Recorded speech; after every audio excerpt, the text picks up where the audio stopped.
All right, diving right in today. You sent over a bunch of stuff about suntan, wanting to kind of figure out, what to do about it naturally. So let's break it all down, see what we can learn. Yeah, absolutely. And a lot of the stuff you sent over, it seems like, some sun is good, but then there's the whole tanning thing. Yeah. And that can actually mean your skin is, well, kind of freaking out a bit, right? Yeah, for sure.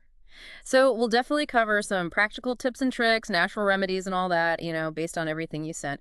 But first, I guess we should figure out like why tanning even happens. I mean, the stuff you sent said too much sun can lead to sunburn, obviously.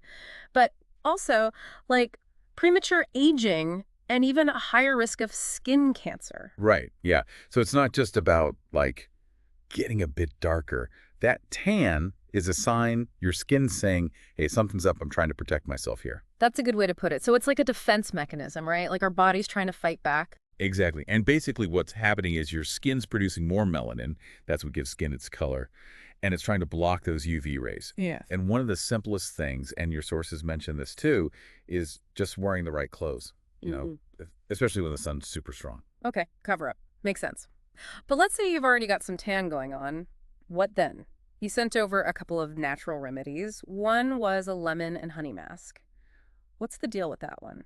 Well, the interesting thing is how these two ingredients work together. So you've got lemon juice with that citric acid. Now, citric acid's kind of known for gently exfoliating, getting rid of that top layer of skin. Right. Yeah, I've heard that. And then the honey comes in, adds moisture, but also has these anti-inflammatory properties. So it calms things down while the citric acid does its thing. Yeah. Easy to make, just equal parts. Leave it on for like 15, 20 minutes, then rinse it off with some lukewarm water. Super simple. And I saw you also mentioned a cucumber and yogurt mask. That sounds really refreshing.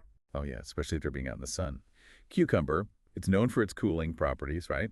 And yogurt, that's got lactic acid, which is another gentle exfoliant. Helps to kind of, get rid of some of those tan skin cells. Just blend them up, apply it, leave it on for about a half an hour, rinse with cool water. Feels really nice.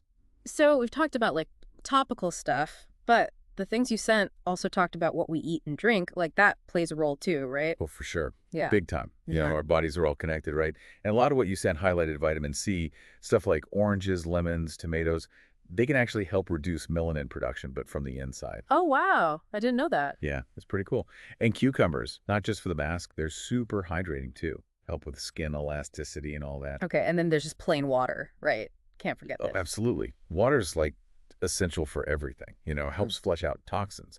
Yeah. And when your skin's hydrated, it's going to be more resilient, have that healthy glow. Right, makes sense. Now, even though we're talking about suntan, the stuff you sent, it made it clear we do need some sun. For vitamin D, right. It's not like we're saying never go outside. Exactly, exactly. Some sun is good, it's healthy. Yeah. We need it to make vitamin D, which is important for, well, a lot of things. Bones, immune system, even our mood.